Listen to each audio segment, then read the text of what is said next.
حدیث میں ہے، حضرت انس بن مالک رضی اللہ عنہ فرماتے ہیں، ہم لوگ نبی اکرم صلی اللہ علیہ وسلم کے ساتھ بیٹھے ہوئے تھے۔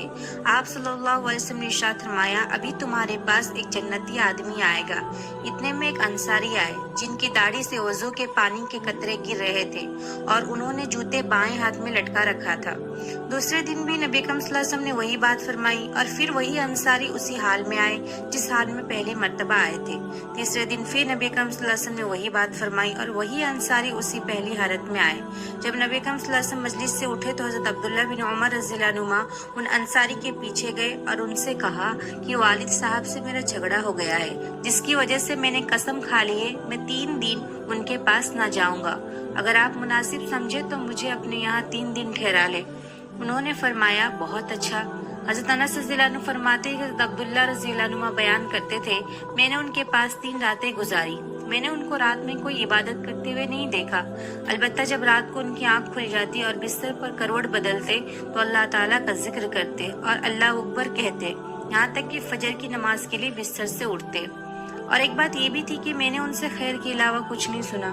جب 3 راتیں گزر گئے اور میں نے ان کے عمل کو معمولی ہی سمجھ رکھا تھا اور میں حیران تھا کہ نبی اکرم صلی اللہ علیہ وسلم نے ان کے لیے بشارت تو اتنی بڑی دی اور ان کا کوئی خاص عمل تو ہے نہیں، تو میں نے ان سے کہا، اللہ کے بندے، میرے اور میرے باپ کے درمیان نہ کوئی ناراضگی ہوئی نہ جدائی ہوئی، لیکن قصہ یہ ہوا، میں نے نبی اکرم صلی اللہ علیہ وسلم کو آپ کے بارے میں 3 مرتبہ یہ ارشاد فرماتے سنا، ابھی تمہارے پاس ایک جنتی آدمی آنے والا ہے، اور تینوں مرتبہ آپ ہی آئے۔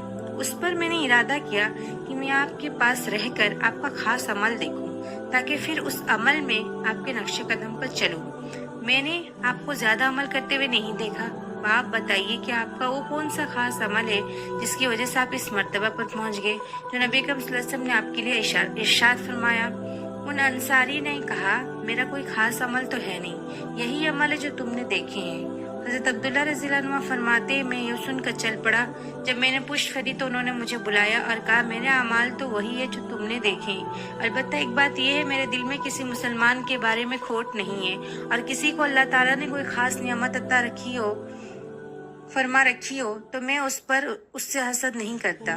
حضرت عبداللہ رضی اللہ عنہ نے فرمایا، یہی وہ عمل ہے جس کی وجہ سے تم اس مرتبہ پر پہنچے، اور یہ ایسا عمل ہے جس کو ہم نہیں کرتے۔